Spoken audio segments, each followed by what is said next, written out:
Hello, everyone, and welcome to another episode of Sincerely Agile with Mary. Now, if you're joining us for the first time, this is the platform where we want to make change agents of ourselves, you know, learn, unlearn, and relearn. And it's a platform where we definitely want to be awesome and wholesome together. Now, it is such a pleasure to be back after taking about 3 weeks break from the platform. And today I'm really excited because I have an amazing guest joining me today, and her name is Karen Fomafung. But unfortunately, she's having challenges joining me. She's having challenges joining me and she's trying again. I'm communicating with her on LinkedIn and she's trying hard to join me again. Unfortunately, StreamYard plays up every now and again.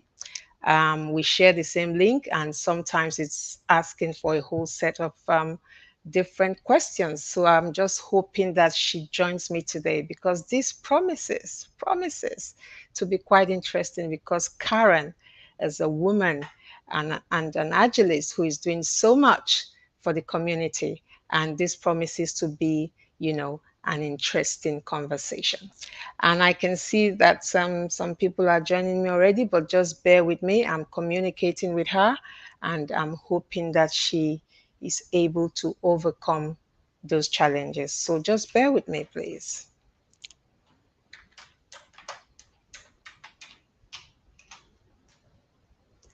Bear with me. Thank you, Victoria. Thank you, Ronke. Hello, Ronke. We're having challenges. Karen is having challenges joining me, but I'm hoping she will be able to join me.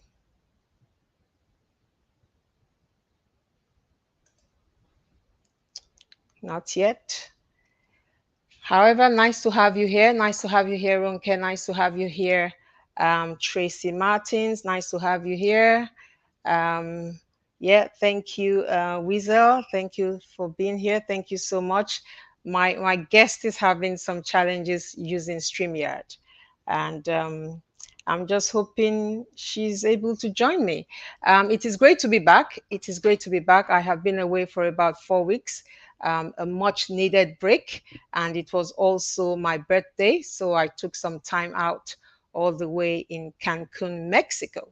And I must confess it was a much needed break, and I feel quite refreshed and energized.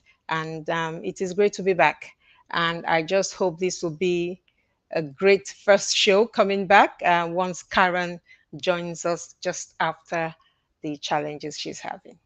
Chidima, nice to have you here. Good evening. Um, Ransom, nice to have you here. We're waiting for Karen. Nihilola, nice to have you here. Mita, thank you for making it. Thank you for making it.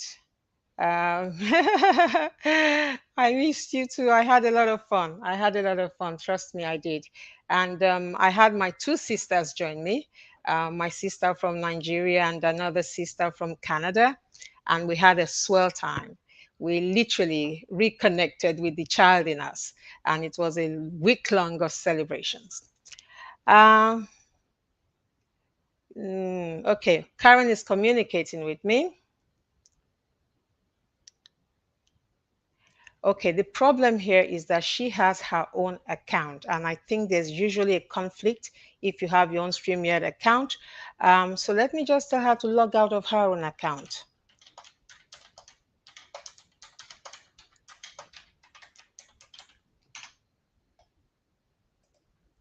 Log out of your account and just use mine.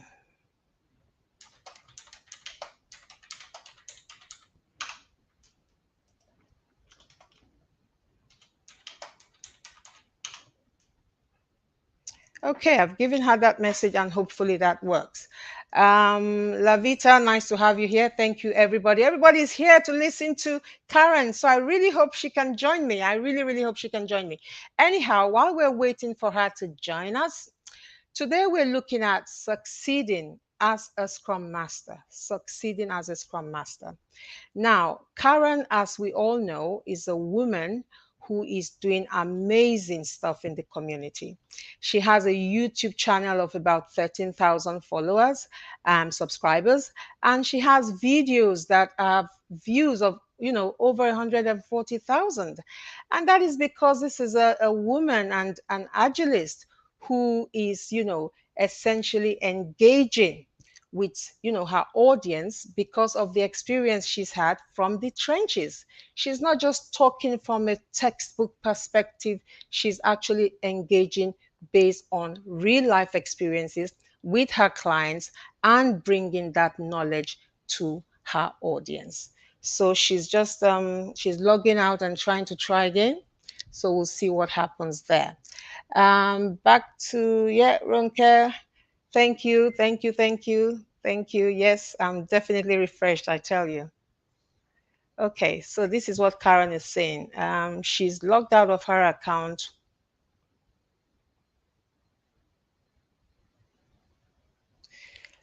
Hmm. Hmm. Log off. There's always a conflict when you have your own StreamYard account sometimes, I think. Log off. Let me just tell her to log off and log back in. This will be a shame if Karen can't join us today. It will be a shame. I love this woman. I absolutely love this woman, and I hope she can join us. Um, no, no, no. Log out totally.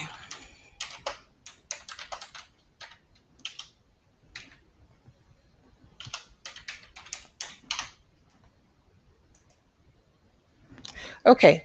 Um, yes, Ronke, that was good. Thank you very much.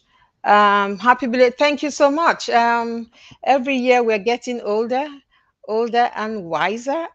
Yeah, and it's a privilege to just be able to celebrate another birthday. I do not take it for granted at all. I do not take it for granted. Thank you very much. Um, okay, she's using Chrome. Uh, we've had this problem a few times, but eventually we got there. So I'm hoping she'll figure it out.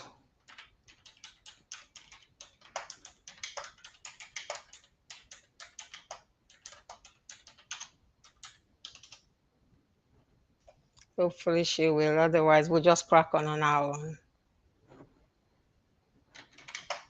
And she'll join us another time. Okay. Now, for those of us who are here, you are obviously here because you are either an agilist already or you are an aspiring agilist. And you're here to listen to this discussion today. And the topic today was meant to be, or rather is, succeeding as a Scrum Master. Now, while we're waiting for Karen, what I will do to fill in the time is to tell you how my journey started and how I believe I have succeeded as an agilist. First and foremost, to succeed as a Scrum Master or as an agilist, you need to be a self starter. It is extremely important that you are a self starter. It is extremely important that you are in the right, mindset, because we often talk about doing agile and being agile, right? Now, when we talk about doing agile, let me draw your attention to the agile onion. Now, when we look at the agile onion, we have the tools, right? We have the tools in the middle at the core. Then we have the practices, and then we have the principles and the values and the mindset. Now, if we look at that onion, obviously the visible things are the tools and the practices. But the mindset, the values, and the principles, those are the difficult part. And if we want to succeed as an agilist, those are the areas. I'm not saying the tools are not important. If you remember, what does the first value of the manifesto says? Individuals and interactions over processes and tools. So the tools are important. The practices are important. But more importantly, how we are as agilists, how we show up as agilists, the being, the mindset, the values, the principles. That is where we really need to put in the emphasis so that we can succeed as an agilist. At this point, I wouldn't mind if you want to give me your comments, your experience. For those of you who are here with me right now, what has been happening for you in terms of your journey?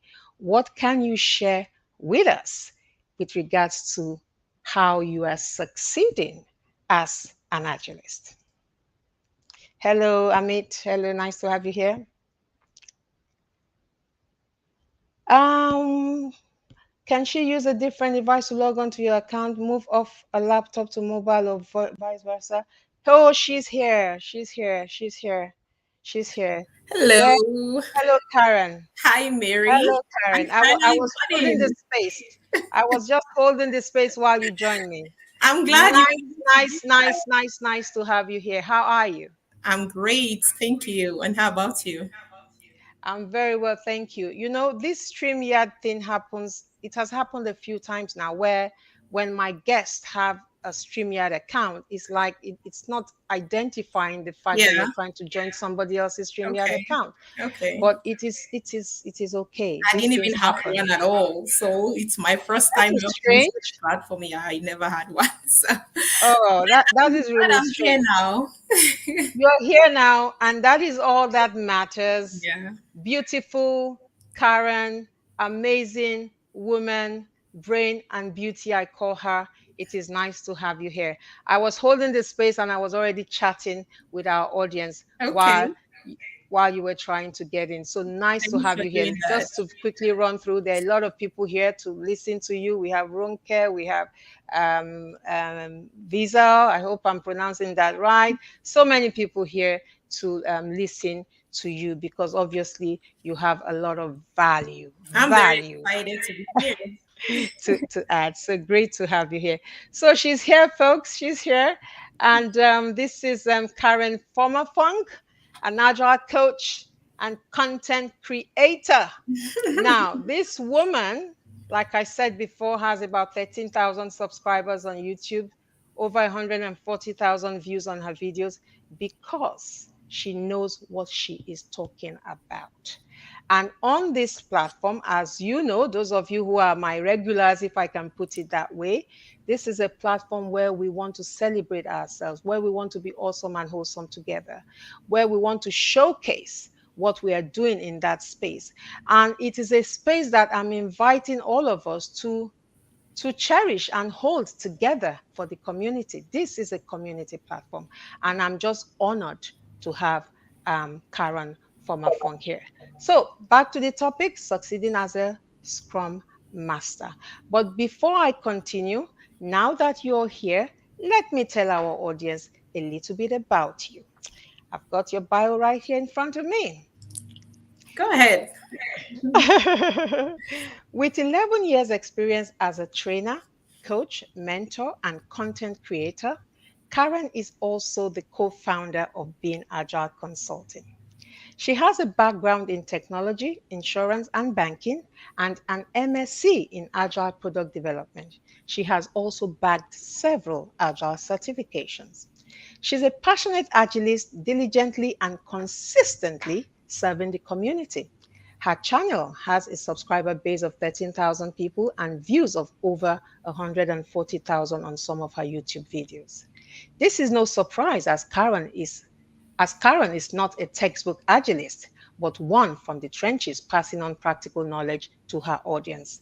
She has trained, coached, and mentored several people who are now gainfully employed in the agile space as a scrum master and agile coaches. She is a mother of two and loves singing. She's a mother of two and loves singing. Family time is very important to her. She loves learning new things and is committed to community service, as you can see. Her core values include kindness, courage, empathy, and trust. And her top strengths are being outcome driven, a collaborator, and a self starter. Now, that is an impressive one, Karen. Thank you so much for being here today, and you are welcome to Sincerely Agile with Mary. How are you doing today? I'm doing amazing, Mary. Thank you. And I'm very privileged to be on this platform today. Thank you for Thank having you. me. Thank you. Now, I'm going to start with my classic questions. My first two questions are my classic questions. How, when, and how did your agile journey start? If you don't mind sharing that with us. Okay, that's a great question. And by the way, I love sharing the story because it's inspired so many people. So, about 12 years ago, when I moved to the United States, I mean, for those who are immigrants, they can really relate to what I'm saying, that whoever picks you up at the airport has a big impact on the rest of your destiny in that location. So, where I found myself, I realized that in my community, almost everyone was doing something in the healthcare area, which I admired, but I already knew that wasn't for me.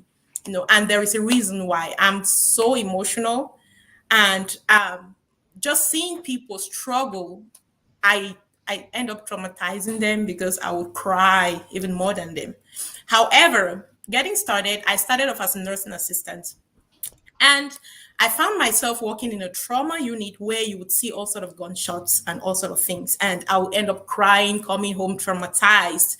Right there, I was there for about 7 months. And then I realized that no, I cannot force this. This is really not for me. And I'd already enrolled to go start my nursing program. But I already knew right there that no, this nursing cannot just be for me. So I quit the job, not even knowing what else to do. And then on a Sunday, I went to church. I met a friend that we went to the university together back then. And he asked me, "So what are you doing now?" I'm like, "Okay, I just quit my nursing assistant job." And he said, "Karen, you are not even supposed to be a nursing assistant. I knew you back then in university and I know what you can do." I'm like, "Okay, so what do you think I can do?" And then he said that I would guide you, I would show you. There is something that I do currently, which is called project coordinator. I'm like, "Okay, I would like to learn more." So this guy took it upon himself to direct me, mentor me for around 3 months. And after that 3 months, I got the first project coordinator job. That was the jump start for me. I found myself into this field doing project coordination. And then after about 8 months, I was promoted to become a project manager, given that I had a bachelor's degree in management and enterprise administration. So I was doing okay, but what wasn't going well for me as a project manager, the old ways of doing things. I was supposed to be dictating to people. I was supposed to be instructing people, the authority kind of way of working. That's not me naturally. So I was struggling to meet up with this expectation to be a successful project manager. At that time, the organization I was working with decided to transition into Agile. And then my manager at that time thought I would be a good fit based on my personality. So he tapped me on the shoulder and he told me about this thing. It was a mandatory launch and learn. And then they wanted me to be one of the super users. So I'm like, okay, let me go find out. I went to that training. Everything they were talking about just aligned with my natural personality. Right there, I know this is what I was supposed to be doing. So that is why I started off learning more about Agile. The project I was working on at that time, I asked my manager if I can use that project as my guinea pig to be, let's scrum this work. And he said, okay, we all are learning. Let's see what comes out of it. We start the first scrum on that project and it didn't go well, but at least we learned something. We learned something. And then from there, we started picking up bit by bit. I became so curious. I wanted to know more. I went back to school. I did a master's degree in Agile project management. I already had a master's degree in the waterfall project management. At this time, I went and I did a master's in Agile product development. And that's where my career kicked off as an Agile practitioner. Wow, what an amazing story.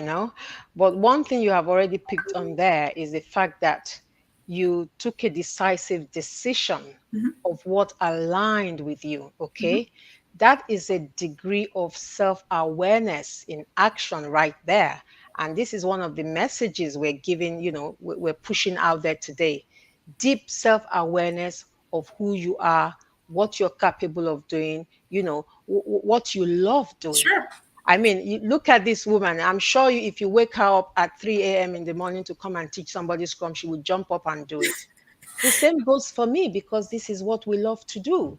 That's So doing what makes you happy, doing what doesn't feel like work is important. And as much as possible, we're using this platform to encourage more people to see. if it is for them. Because just Yes, because it's for Mary and it's for Karen doesn't mean it will be for everybody. But exactly. but we're using it anyhow to, encourage people. Another thing that I've picked up from what you said is that someone called you and said ABC. Karen, I know you can do this.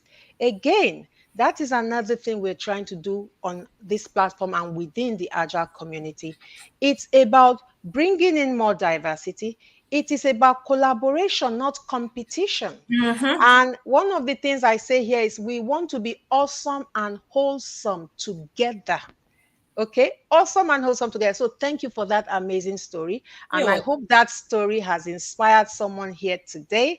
And I hope those of you who are here today will also tap somebody on the shoulder and say, hey, have you heard about Agile? Have you heard about what it means to be a Scrum Master? Do you know about project management? Do you know about technology?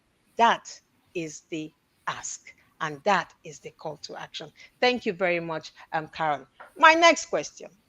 Now, for me, my light bulb moment was the fact that, I've been a consultant for about 15 years now, and I've been doing Agile roughly for about six and a half, seven. My light bulb moment when I came into this space was wow, the mindset.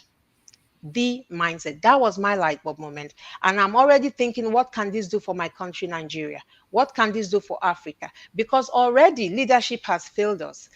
Religion and ethnicity has messed up society. So I'm looking at this as something we can all begin to embrace to correct some of the wrongs. So as agilists, we are holding that space for that. So what was your light bulb moment that's a when, really good yeah. question.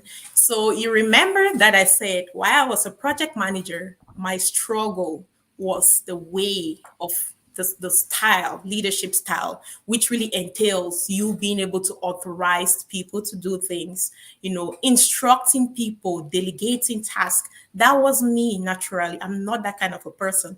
And if you look at my person, I'm small. And then the people that I find myself working with, usually they are really elderly people. And Mm, I'm really feeling intimidated. And then this work I was doing, it requires me to do these things. And from those coming from Africa, they can easily understand what I'm saying. It is not in our culture to tell people that are older than you what to do. That's not what we do. So when I learned about Agile, and then I realized that you don't have to do all those things that I'm really struggling with. You just have to be able to empower people to uncover their full potential. And then you empowering them automatically, that's a natural accountability tool for them. That right there, I knew that I cannot do anything else if it's not Agile. So that exactly is what really sparked up everything for me. And I just found myself being so passionate about these things, knowing that you just have to guide people, support them, give them the direction they need, and trust that they will thrive. And that's it. trust that they will thrive, empower them. And by empowering people, do you know, I'm sure you've encountered this yourself, where you go into some organizations and you are now saying people are empowered, but they don't even know what to do with it because Yeah. they are not used to it, right? Yeah. So it's a new level of responsibility, if you like, because now we're saying you need to, you can be autonomous, you can take charge of your own mastery, you can be more purposefully engaged, but it's a new kind of accountability, and it takes a while for some people to actually understand that, isn't it? I'm sure you've experienced that a few times. Exactly, exactly. I can give an example. So Mhm. the way I see this empowerment thing and helping people to really come out of their shelf and make use of Yeah. it is just the same. I usually like to use this analogy. So come to think of it, you have a pool party at your house, you invite Hmm. your guests. They are all Hmm. grown-ups and you know Hmm. that they can do their thing, but they are all new to your house. Yeah. So you don't just want to trust that they can figure things out. No. Yeah. I mean, right from the very first few minutes, you want to direct them on where the knife is, where they can get the knife to cut their watermelon, where they can go use the bathroom, and all of these things. Once you've provided that guidance, now you can trust that they can figure out everything else. But that guidance has to be there right from the beginning. Absolutely, it has to be there right from the beginning.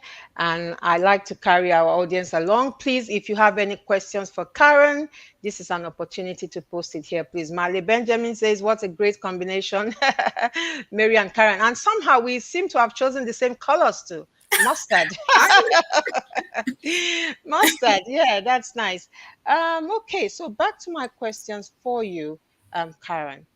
Now, at what point in your journey did you decide to start knowledge sharing on YouTube and why? Okay, thank you for that question. So, naturally, I'm that kind of a person that doesn't know how to keep good stuff to myself, because I really believe that it gets boring at the top. So, I always look for a way to pull people along. Even if it's not agile in everything else that I do, I always look for a way to pull people along because I just believe that it gets boring at the top, So when I was just doing my normal thing as an agile practitioner, and then when I go to church, I see people. So I started doing these things for two reasons. Number one, because I realized that people were so ignorant about lack of information. They didn't have the right information to be able to do, maybe discover something that they could do better than what they're already doing. Just connecting it to me being a nursing assistant and knowing that I didn't like this. I knew that there are so many other people too doing something that they didn't like. What if I share this information with them and then they finally realize, oh, this is something that I could really do and enjoy doing? That's most important to me. That's number one reason. And then my second reason was people who already knew that I was doing it, they were aware, and then they'll reach out to me to ask for guidance and stuff like that. So I find myself doing a lot of help individually to people, and it became overwhelming. I couldn't handle it. So I thought, okay, how do I reach out to so many people just by shooting one stone as opposed to getting overwhelmed and talking to individuals like this? So that's when, so I started sharing all of this like 4 years ago. And then when I decided to, okay, I have to do this in an official, formal way and be able to reach out to so many people at once, that's when I decided to start this whole YouTube thing. And it was just last year, February. And from Wow. last year, February until now, I think we are getting up to, I think, 13,500 Yeah, subscribers, something like that. absolutely. Yeah. Fantastic. And Yeah. I like the fact that you said carrying people along. Um, and that's a very important response for me. And it's not just about the agile space. You also talked about lack of information. I mean, I'm a middle-aged woman, so I've come a long way, right? As far back as when I started a business 20 years ago, roughly now. It was a restaurant business, and I needed some help. I wanted to go to other people who had opened the restaurant before me, but the help wasn't forthcoming, with the exception of one person in particular. And it was then I realized that, we have a problem in our community. We can share more information in our community. Even back then, when I worked in technology, there was no community. So, having this whole opportunity, these platforms to share information goes a long way. But it's one thing to have these platforms, it's another thing to actually use it properly to actually share information. So I really like what you're doing, Karen. I also coach, train, and mentor people into Scrum Master roles, and it was one of my mentees that actually drew my attention to your YouTube channel. It's actually Ronke. She's actually here right now. Okay. She drew my attention to your channel because this is what I say to my mentees. You are a researcher. You are a facilitator. You are a leader. The moment you come into my cohort, my space, that is the message to my mentees.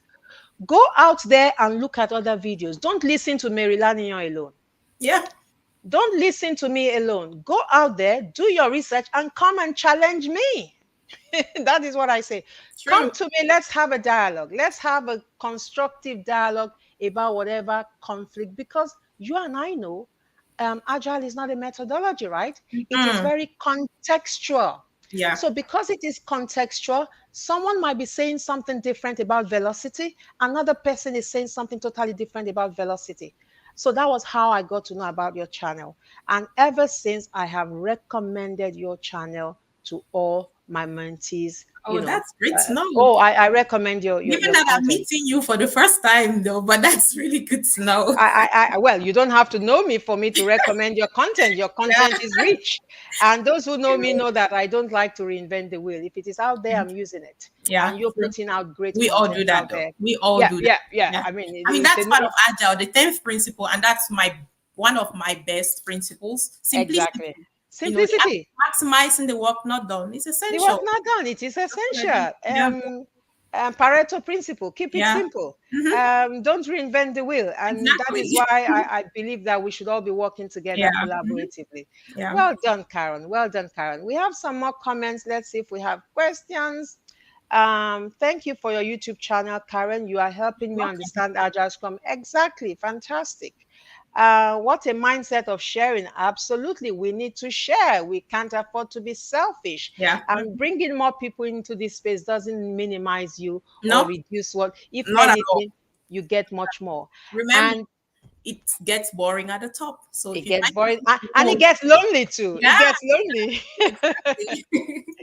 It gets lonely. Ronke says, love your channel and was one of the very early subscribers. There you go. That's Thank Ronke right you. there, one of my mentees. She's working as a Scrum Master and doing very well too. Awesome. Malay says here, as a Scrum Master working in a waterfall environment, as a Scrum Master, working in a waterfall environment can be very challenging. For instance, you still have managers who think it is okay to attend stand-ups and start querying developers regarding work items. What do you say to that, Karen?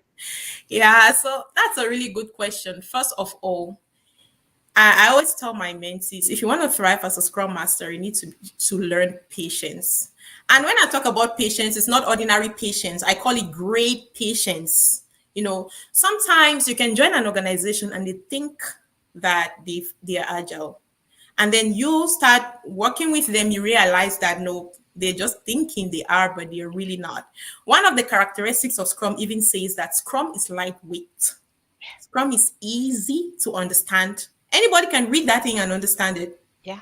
But the problem is it is difficult to master.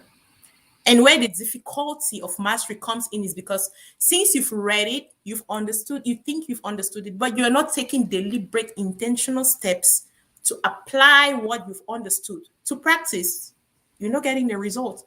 And that is where most managers and leadership that are still struggling with the mindset and the practice find themselves. They get stuck because they've read this thing, they understood it, and now they're assuming that they know it. Meanwhile, they are not taking the deliberate steps to put the simple things that they've understood into practice. And until you put these things into practice before you can get any result. Mm, And then another point is you would join an organization as a Scrum Master. And again, they're thinking they're agile. And then you realize that their foundation is faulty. You find them not being able to differentiate between being agile and doing agile. And then for this particular scenario you described, one thing I've also noticed in my experience is that for people like that, when you ask them about agile, they're talking about Scrum because they don't get the mindset. And the mindset part is the being part we are talking about. And until you be it before you can do it, you see. And you mm, cannot be it and then just not do it thinking that it will work. No, there have to be a balance between the being part and the doing part. So as a Scrum Master, when you find yourself in that position, try to look around in your organization if there are like-minded people in your organization. And what I would suggest is you form a coalition because there is power in number. yeah. Form a coalition and you all come from that common front, Mm, identifying people struggling with something like what you just described and start to repair that foundation because the mhm, foundation is faulty. They are not exactly. being it, but they are Mm, wanting to do it without the mindset. So until mm, you repair that foundation before you can be able to move forward. So that would be my mm. suggestion to you. Yeah, we had someone a few weeks ago talking about adoption versus transformation. So you can adopt Agile, but are your behaviors changing? And Yes. one of the things I often say, talking about being Agile, is that Agile is fundamentally human transformation. We're asking people to change. We're asking people to take on a new mindset and behave differently and do things differently. So, in fact, you could have, I mean, Malay, you've just described a scenario right there. You could even have some people who are actually coming to the stand up, they're, perhaps present, but they are really just following the practices. The mindset Yeah. is not Mhm. there. So Mhm. being agile is really critical if we want to succeed as Scrum Masters, as well as help our teams, succeed. They also have to be agile and take on that new mindset. Yeah. We can't stress on Mhm. that enough. Yeah, And I just have, sorry yeah, for cutting, I just have one point to add, which to me I yeah, think it's really critical, and that's a mistake most Scrum Masters make, especially when they are still new in this journey. yeah. So they go in with the mindset of, oh, they know all these things, they have the mindset, they understand the practice. I mean, the Scrum Mhm. Masters, and then they find themselves in this environment where they're expecting that, but the manager should already know these things and they should be flowing. And then they realize that it's not the case. They already have their own written in their head that they're just coming to this environment to deliver. That is where there is a problem. So what I would suggest is that when you get to that environment, you start noticing these things. Try to don't push too much. Try to meet them where they're at. Understand their now. Don't just focus on the vision. First, Mhm. understand what is going on here now, why Mhm. they're doing what they're doing, the way they're doing it. Try Mhm. to understand their background, what is impacting their way of whatever they call resistance. I don't call this thing resistance, their way of reacting to Mhm. whatever you're trying to suggest. Until you understand these things and meet them where they are before you Mhm. all can design a way you all want to move forward, as opposed to you Absolutely. just coming to implement what you really have in mind. Absolutely. Yeah. Absolutely. And I like that you brought up meeting them where they are, because let's not forget that before we come into these organizations, before Agile, these organizations have been successful. These managers or leaders, they have been successful in their command and control way of working. That is why the organizations perhaps still exist. So we really need to come into those organizations and have, empathy with these people. Have the right conversations with them. Like you said, it's not about implementing Agile. It's about meeting them where they are, asking what is the why, what problems are we trying to solve, what opportunities are we trying to leverage. That is, it's not about Agile for the sake of Agile. What problems are we solving? What is the why? This is very important. And Aisha here is saying Karen have a good heart. Karen have a heart of gold. Her platform opened our eyes. Thank you very much. And you know what, Karen, you've changed a lot of lives, because coming into the agile space, this is a profession that pays well. Mhm. It's a profession that has changed a lot of people's lives. And what I particularly like about it is the way you do it so quietly, so quietly. And for me, I'm just, I'm honored to be hosting you today, to celebrate you, to applaud you for what you're genuinely doing for the platform. So, for those of you here today, please a round of applause for Karen for me while I go to my next I question don't for even her. do well in recognition. I don't do well in recognition. That's my downside. I have to work on it. That is fine. That is fine. You don't do well with recognition. Somebody else is doing it on your behalf today, because I'm just amazed at what you have Thank achieved, you. I and appreciate I'm it. even more amazed at the fact that you just quietly on YouTube, just diligently doing it there. That even makes me have more respect for you. Thank Trust me, you. I Appreciate it. genuinely respect you. Now, my next question. The Agile Manifesto has endured for over 20 years now. What stands out in the manifesto for you? Okay, that's a good question. So I think two things really stand out in the Mm, manifesto for me. And the first thing is the people factor. The first value says individuals and interactions over processes and tools. And mhm, then if you look at the entire manifesto, you realize that almost all of the points, that is the values and the principles, has something to do tying it back to people. And inside all of that, I picked out two things that I think is really important. Us focusing on satisfying the customers, and then the people that are satisfying these customers being happy doing what they're doing. mhm, So that to me summarizes the people factor, and I think it's really important. And then the second thing that stands out in the manifesto for me, I already quoted it before, the mhm. 10th principle, which is simplicity. The act of maximizing the work not done is essential. I am that kind of a person that in my university days, I schooled back in Cameroon. I went to a French university that I had no understanding in French because I'm from the English speaking part. But given the way our country is designed, they don't think about these things. They design the courses in French. They don't even take into account the English speaking people. I went to this university and everything they were speaking sounds like gibberish to me.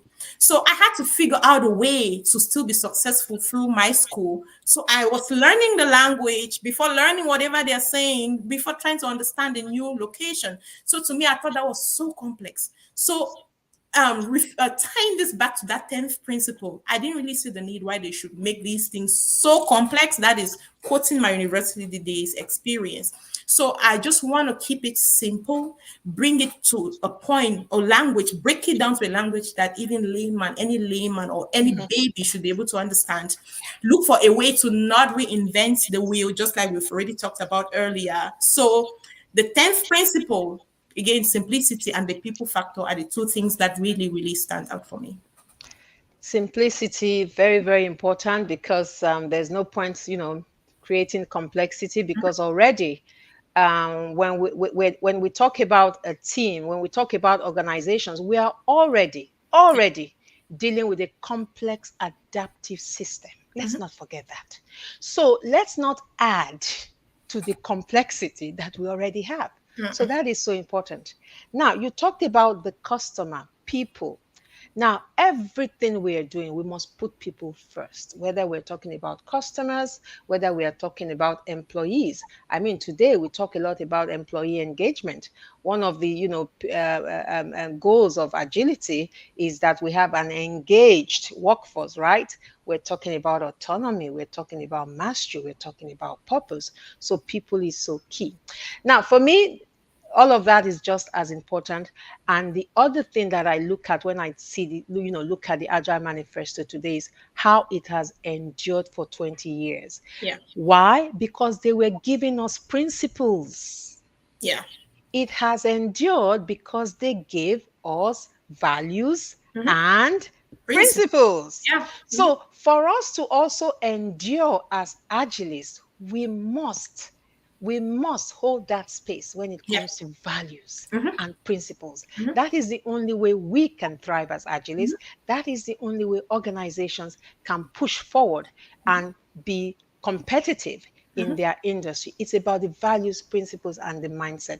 Thank you for an awesome response there, Karen. Now, you've already talked here and there about doing agile and being agile, and I also sort of touched on it as I was holding the space for you to come in. So let's move on. Can you please give us your definition of the Scrum Master role? Okay. So I summarize the Scrum Master role under two aspects. As a Scrum Master, all what you're doing is to ensure that Scrum is established and the establishment is effective. That's your role as a Scrum Master in a nutshell. So whatever you're doing as a facilitator, as a coach, as a mentor, as a trainer, as a referee, as a shield, whatever you're doing, all of these things, your goal is to ensure that Scrum is being established in that space and is established effectively. So that is really how I can summarize the role of a Scrum Master in a nutshell. Fantastic. Thank you very much. And we can define this in 1,001 ways. Servant leader, impediment remover, someone who makes leadership out of people, whatever. There are so many ways we can. You can be all the servant leader in the world, you can, but if you're not getting the result, exactly, you need the result. You need the result. You have to make outcome that matters. The outcomes matters a lot. You need to make a high performing team out of them.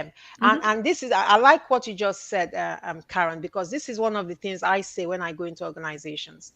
When I leave a team, and by the time I have left that team, I'm leaving behind not a group of people, but a team that can come together and have difficult conversations, a team that can regroup. And that is important because things don't stay static, right? So you leave a team, because one of the things we do as coaches is we coach our way out of our Yeah. role, right? Sure. Mhm. Because we want them to be self-organizing and self-managing and what have you. Now, psychological safety, having a high-performing team, how can they come together and regroup when things start to change, Sure. right? Mhm. Because things will change. Yeah, Change, definitely. change is the only constant. Mhm. You might have to change the structure of that team. Mhm. If you're in a safe environment, you might need to reconfigure your Mhm. apps. Yeah. Okay. And in doing that, some people might, feel if there's a lack of psychological safety, that will not be so easy to do. Mhm. Even when there's psychological safety, we can have, constructive conflict, right? Yeah. So that is so, so, so important. And again, it comes back to the mindset, it Yeah. comes back to the values and principles, and all of that. Right. So we have a question here from you, it seems.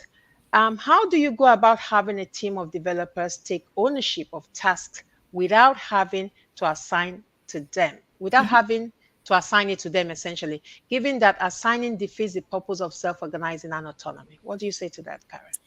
Okay, first of all, I always like to bring this question back to this the whoever is asking, because this is a very common question. First of all, these team members you're working with, do they understand why they should not be assigning work to people? Do they understand what you're trying to get out of this practice?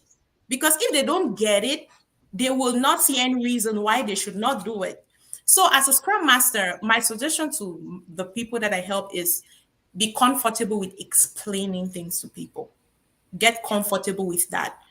Before you expecting anything out of the people you're helping, make sure they understand what is in it for them. What is the benefit of whatever you're asking me to do? And before they even want to understand the benefit of whatever you're asking them to do, you need to help them understand what is it you're even asking them to do in the first place. Once they've reached that understanding gap, and then you help sell it to them, what is in this practice for them, how is this going to benefit them? Don't come with the approach of this is how Scrum does it, you have to do it this way. No, I would suggest you come with, okay, this, if you do this, this is what you will be getting out of it. Mm-hmm. And if you're not doing it this way, this is going to be the impact that it will cause. So that's just really what I would do. So Mm-hmm. just to first make sure that they understand what is it you're asking them to do, and why you're asking them to do whatever you're asking them to do. And then from there, you monitor gradually. Don't expect that change to happen overnight. Continuously monitor, and then work with them on one-on-one basis to clarify on whatever gap you continue to identify. And with that, putting all that together gradually, I'm sure they will get to wherever you want to take them to. Absolutely. And as a scrum master, you're not supposed to be assigning work to the team. It's not that's not your job at all. They are the developers. Let us not forget that Mhm. the how is down to the team. Yeah. And this is also part of the autonomy we're talking about. Mhm. So they then decide how they want to do that. It's also not your role as a scrum master to assign jobs to them. Yeah, and one other thing too, the Scrum Master may not be assigning it, but the Scrum Master may be struggling with maybe some older developers on the platform, always wanting to assign work to the younger Mm-hmm. ones, Mm-hmm. which is Mm-hmm. very normal. But Mm-hmm. again, if you notice these things, connect with this person to understand where this person is coming Yeah. from, you Yeah. know, why Yeah. they're doing it the way they're doing it. And Mm-hmm. then seize that opportunity, if you identify a gap in that space, to help them understand the other way, and what is in it for them, what will be the benefit as a team if they try to change this practice to the other thing. Yeah. And again, it's not a must that they must do whatever you're asking them to do. Yeah, yeah. It's not a And must. now that is where the coaching opportunity comes in, isn't it? You Yeah. notice this thing, and that is a coaching opportunity right there to coach them into understanding why these things are to be done in a particular way, and the benefit for them and the benefit for the team. Yeah, The exactly. benefit for the team. There's just so much in there for the team. Now, moving on. Might the role of a Scrum Master evolve in the future? Or is it already evolving? Now, I ask this question because today we see roles advertised requiring Scrum Masters to have technical skills. What do you say to that, Karen? Well, what I'll have to say to that is, to me, everything is possible. Mm-hmm. And I am a very data driven person. If And again, every space is different. So you may see a scrum master role that requires a person to be not just a normal scrum master, but doing other things like some technical things. And it is working for that person. That's fine, So, but where I have a challenge, and data has always proven this, is that you being a scrum master and then you're expected to, be involved in all the technical aspects and all of that, you will find yourself being spread across a lot. And when that happens, definitely something has to suffer. Mm-hmm. It's give and take thing. Your scrum Yeah, master accountabilities will suffer. You it's well. realize that you end up only being a meeting facilitator because you're Mm-hmm. focused on so many other things as opposed to focusing on being the scrum master that you are, you know. Mm-hmm. And then another aspect is, well, you may only have one team to support, and then you still have some capacity to take on other work. And then you are technical savvy, then you start doing a lot of technical things. What that also does, again, based on data, I have looked at these things and I have data to back them up. You find yourself becoming an impediment for the team as opposed to be there to help them remove this impediment, because just that you have a very deep understanding in whatever they're saying, you will be tempted to want to tell them what to do, which is not your job. That's not your job. So you end up becoming an impediment for the team because you will limit them from being able to provoke their thought for themselves, think for themselves, and solution for themselves, because you are there to just tell them what to do, which limits them from being the problem solver Absolutely. that they should be. So my point is, if you are able to find that knowledge is powerful, no knowledge to me is useless. Mm-hmm. You can be technical, great, but just be able to know your limit. Find that spot where Absolutely. you will not find yourself, becoming that impediment, telling people, the team members, what to do, as opposed to empowering them to discover for themselves. Absolutely. Just because you have that knowledge. So it's about the balance, right? Mhm. Because it's just like coaches. Yeah, We come into a space, and if we think all we can do in that space is ask powerful questions, we'll be out of the door very yeah, quickly. yeah. So having the knowledge and Mhm. being able to use some of our perspectives to also help them is Mhm. very important. Yeah. And there was something you said about data. Mhm. Now, one of the things that, well, one of the arguments that I've seen a lot, or dialogue, if you like, on social media is the role of the Scrum Master being perhaps one that can be done part time. I'm sure you've seen some, Yeah. dialogues about Yeah. that. Mhm. Because, and this dialogue is coming up because, after all, we're here as Scrum Masters and as coaches to mature the team, if you like, Yeah. Mhm. to get to the team to a point where they can self-organize and self-manage. So the Mhm. question is, do they still really need a full-time scrum master when they are mature? I mean, I've seen that a lot. So Okay. I also think that is part of what is bringing all this. Yeah. Oh, we want a scrum master that is also technical kind Mhm. of thing. Let me tell you. So whenever I get this question, I just like to just give this simple example. Come to Yeah. think of maybe a football team, Hmm. or what we here in the US we call it soccer team. Hmm. No matter how good the players are, they always need their coach, Yeah. because human being is just human being. If you, as a coach, you step out, it's just a matter of time. They will just go back to their old ways, Yeah. because they were not designed to be scrum masters. They are designed to be developers, so Absolutely. that is your own role you're holding there, to just Yeah. guide them, watch them. If you realize they are demotivated, they are going back to their Hmm. old ways, you look for ways to revamp them and bring them up again. So just whenever I hear that, I just ask this person, okay, so now that this football team is this good, so their coach should just step out and not be a coach anymore, or what are you even talking about? Yeah.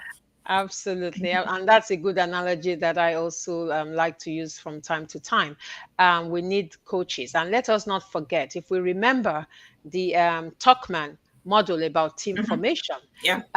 when one person leaves a team and another person joins that team, the whole dynamic changes. Exactly. Yeah. It changes. So at that point, you really do need a coach to help you get back in shape, so to Mhm. speak. And I like the fact that you're talking about how these people are meant to be developers, not scrum masters. So the focus should be on what they do, which is Mhm. developing or designing or whatever, so that they can get their the outcomes for the organizations. Let's not forget that. Yeah. They are there for a Very reason. important. To, to develop, get the outputs out there, and eventually get the outcomes. That is so important.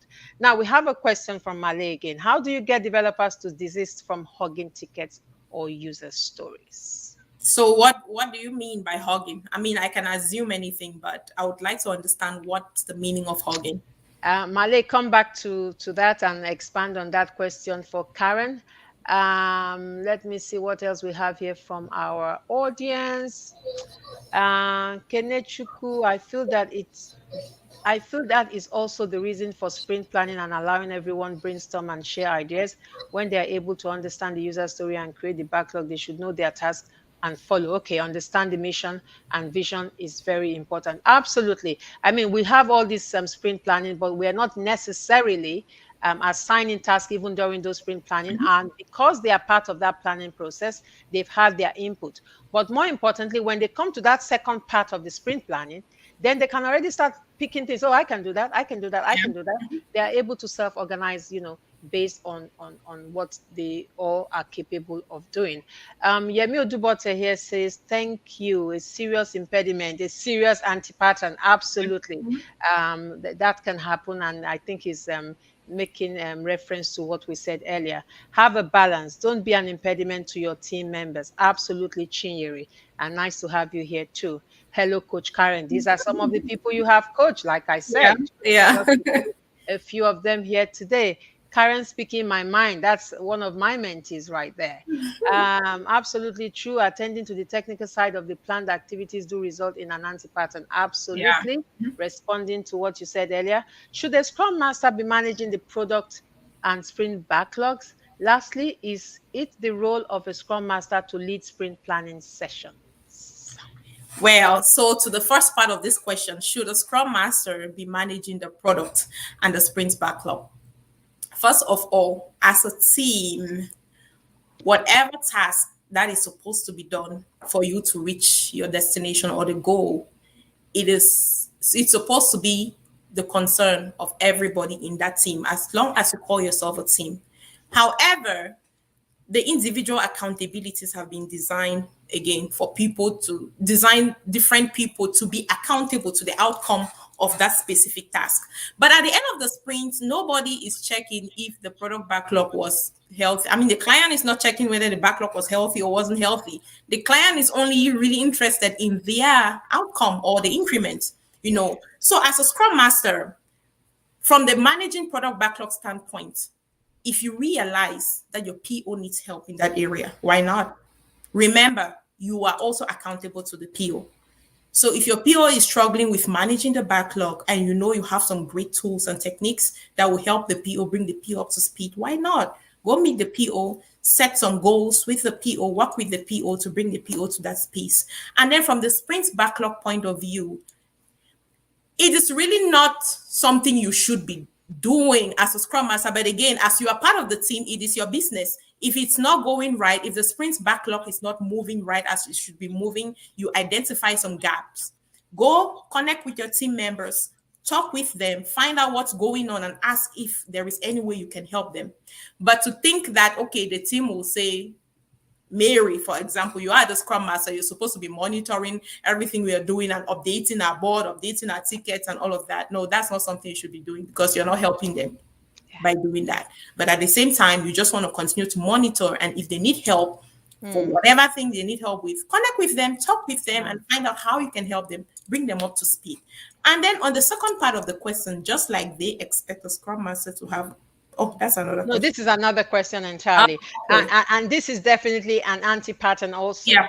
Where some organizations, I don't know whether they're trying to save money, they want you to be Scrum Master, they want you to be the product owner. That's already a conflict of interest right there. What do you say, Karen? Yeah, that's very true. I mean, the founders of this framework, I'm very sure they knew what they were doing. I'm very sure they didn't just wake up from their bed one night and like, okay, we will put a PO in place who will design a Scrum. No, it's because they've tried these things, they've tested these things, and it has proven to work the way it's been designed and rolled out. So if you are a Scrum Master, they expect you to do all of these other things.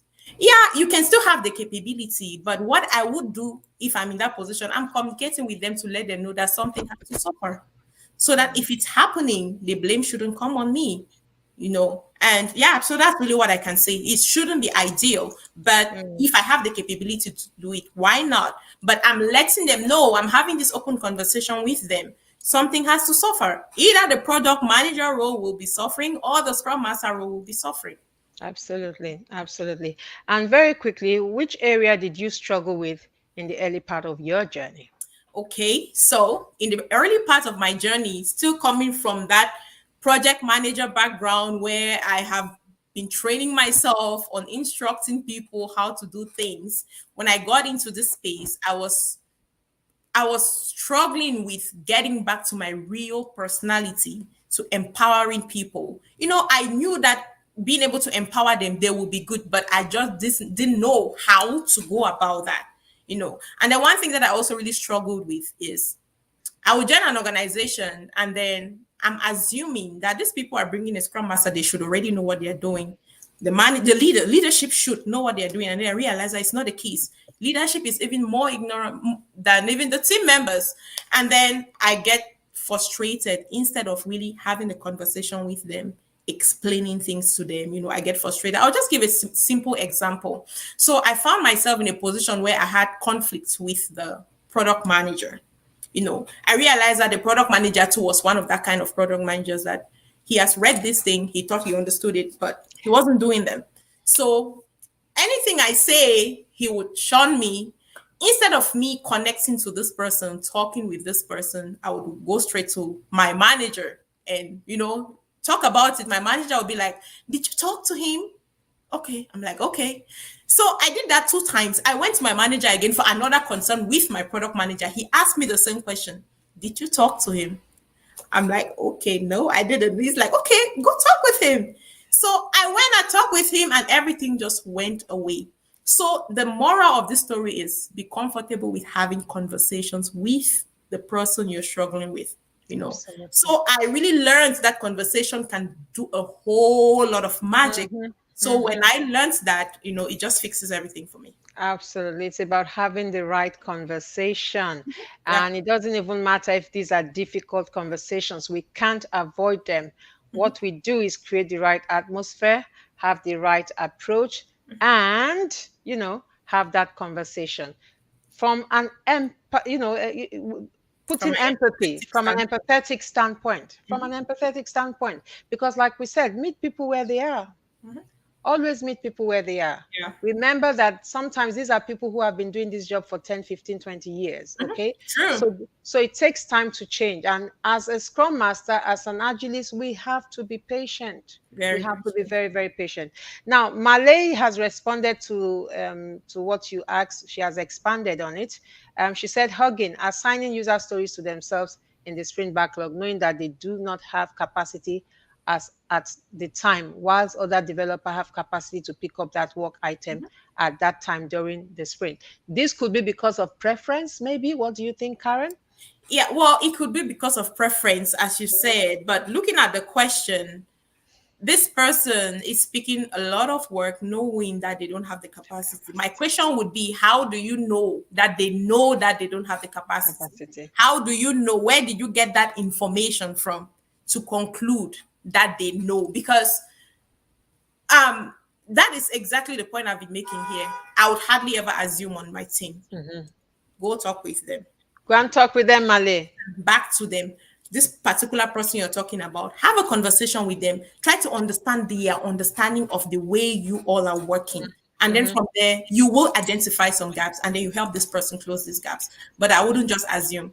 And And very clearly, Karen, this yeah. is someone who doesn't understand the mindset that is Mhm. required in Yeah, this space, or doesn't exactly. really understand the practices. Mhm. So, Malay, you have your work cut out for you here. You Mhm. need to go back and make sure they understand what the Yeah. Mhm. expectations are working in this space and the mindset and the reason. Yeah.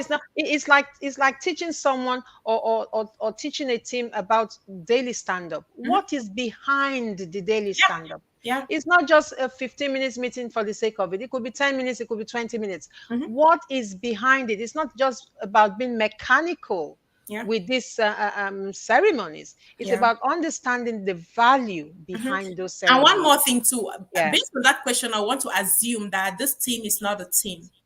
It is a group. It's a group. I Yeah, like that. they're It's working a as a group. team. If not, this person would know that other Mm, people picking the work item will be helpful for us to move forward as a team, as opposed to this person bringing all the work to themselves. So there should be absolutely. a reason behind that. So just go find out from them. And somebody here is agreeing with what you said. It's about communication.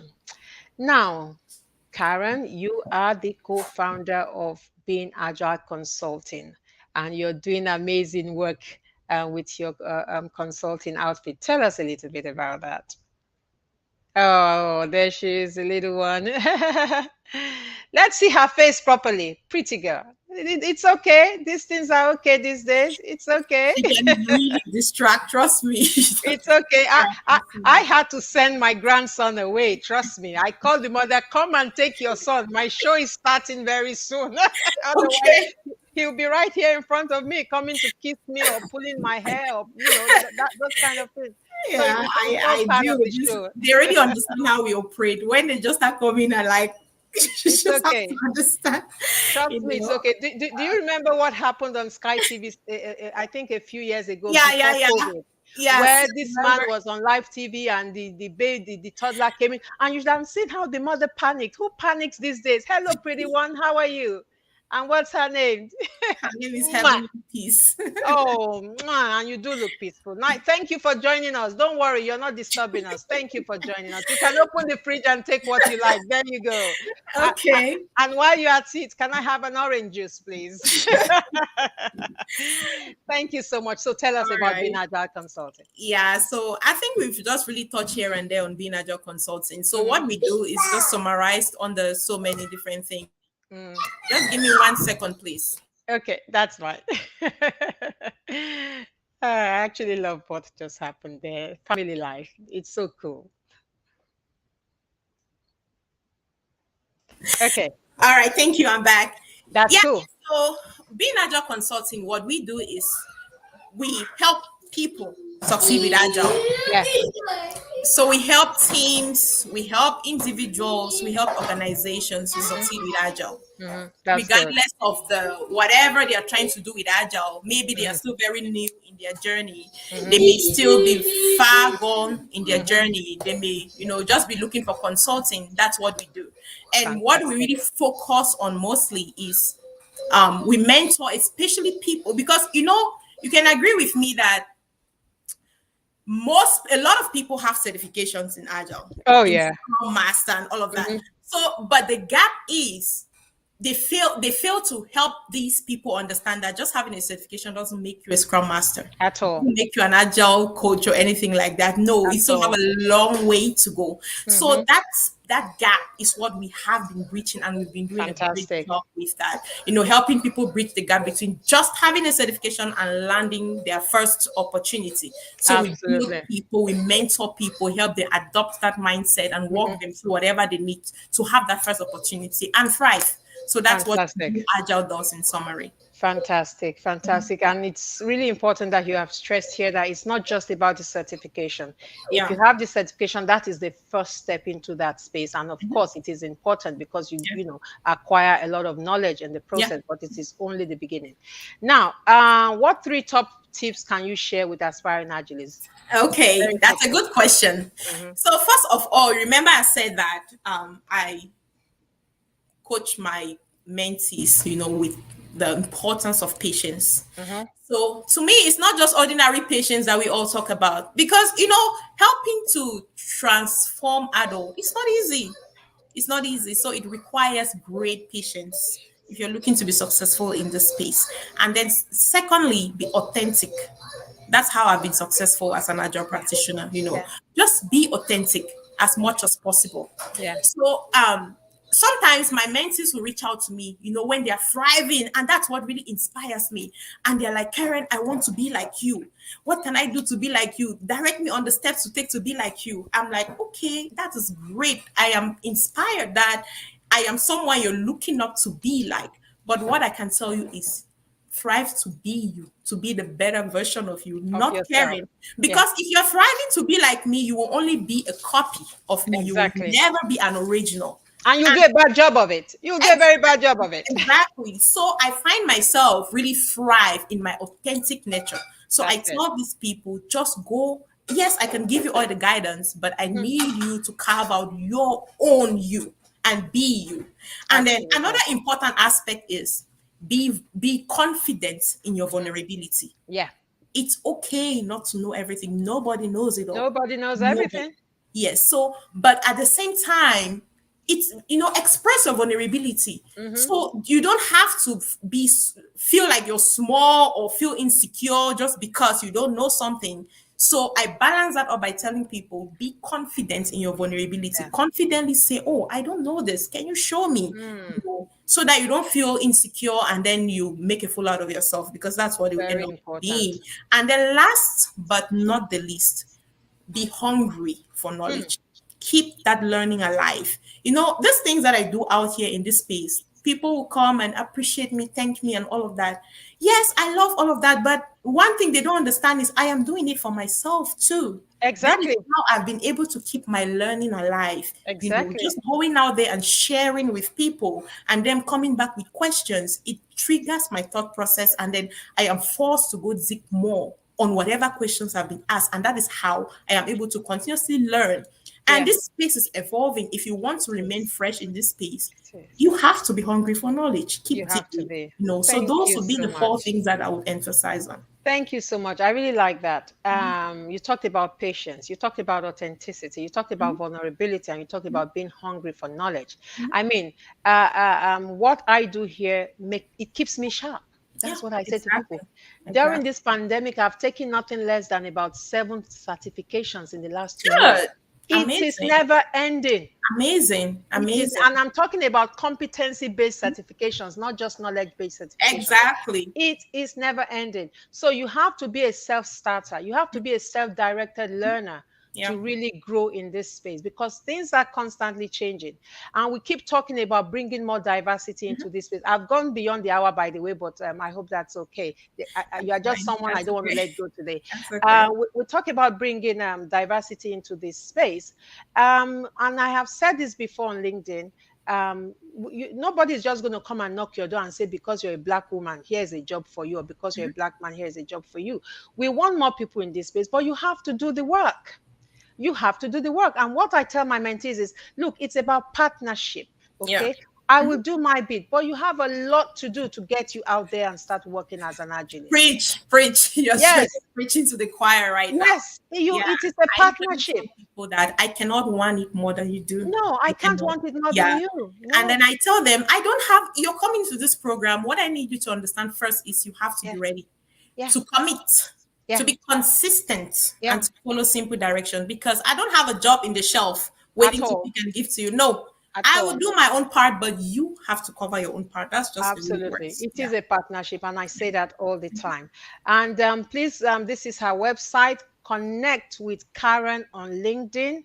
More importantly, I noticed her YouTube channel has been posted. Please subscribe to her YouTube channel. And while you're at it, also subscribe to Sincerely Agile with Mary. Karen is amazing and she's doing a lot of fantastic stuff. And we have more comments here. This is real. Thank you for another awesome podcast, Mary and Karen. Those are young Scrum Masters in the making. Okay. There's something else here. Let's see. What other comments do we have here? Okay. What else? Okay, I think that's about it. Any advice for a new Scrum Master joining a new Scrum team? Very quickly, can you take that and we'll call it a day? Yeah, I think we already answered that question on the Yeah, last one. yeah, Be authentic. Don't yeah, be afraid to ask. yeah. Keep your learning alive. You can keep your learning alive by joining Mm, communities of practice. absolutely. If you think that you need a mentor, go get one. Having Yeah, a mentor, you can never trade that for anything. you can't trade It that is for anything. very critical. I have my standby mentor. I, Exactly. Same here. yeah, when it gets rough, I have to connect with my mentor. More than one. I have more than one mentor. Yeah. And you also have to invest in yourself. I can't say Yes, that very enough. important. Very important. You have to invest in yourself. There are so many free content. Karen is putting out free content. I'm putting out free content. Yeah. So many other people are putting out free content. But you also have to invest in yourself. You can So get you have in this whole free content. exactly. If you Trust really me. want to go Yeah. far, if you Yeah. really want, the outcomes Yeah. that you desire, You have to invest in yourself. Yeah, I We usually can't tell do that people enough. self learning Yeah, is great, but self learning should be in addition to a formal training you've already gotten. It shouldn't be the absolutely. only thing you're doing, else you would just be lost. Yeah, Yeah. absolutely. Thank you, yeah, Yemi. Thank you, thank you, thank you, Becky.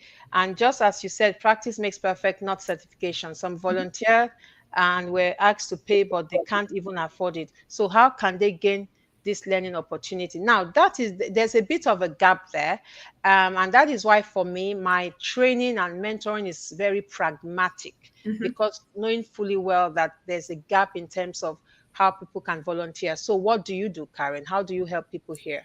So what I usually tell people is that's Mm, exactly the reason why I created this whole yeah. YouTube platform. Hmm. If you have a limitation in finance, that is the space for you.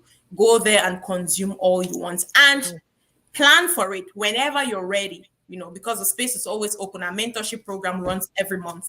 For Hmm. level what we call the level two, which is like bridging the gap between just having a certification and a job. Any Monday and any Wednesday you can join. So whenever you're ready, you can just connect. Fantastic. And people are saying thank you there. Thank you, everybody. Thank you so much. You're welcome. Now, next week, Sunday, I will be having Kerry Sute. She's our topic will be leading with a coaching mindset. Now, if you are an agilist, an aspiring agilist, trust me, this is a session you don't want to miss. Kerry is a change lead at IC Agile. Awesome. So it promises to be a great conversation because one of the things you will take away from our conversation next week is how to help your leaders as well, what you should be looking out for, and how to help them. So it promises to be a great conversation next week. So to our audience, thank you, thank you, thank you so much for spending your Sunday evening here with us. Karen, I cannot thank you enough. Thank you for the time invested here on My pleasure, Sincerely Mary. I Agile with appreciate it. Mary.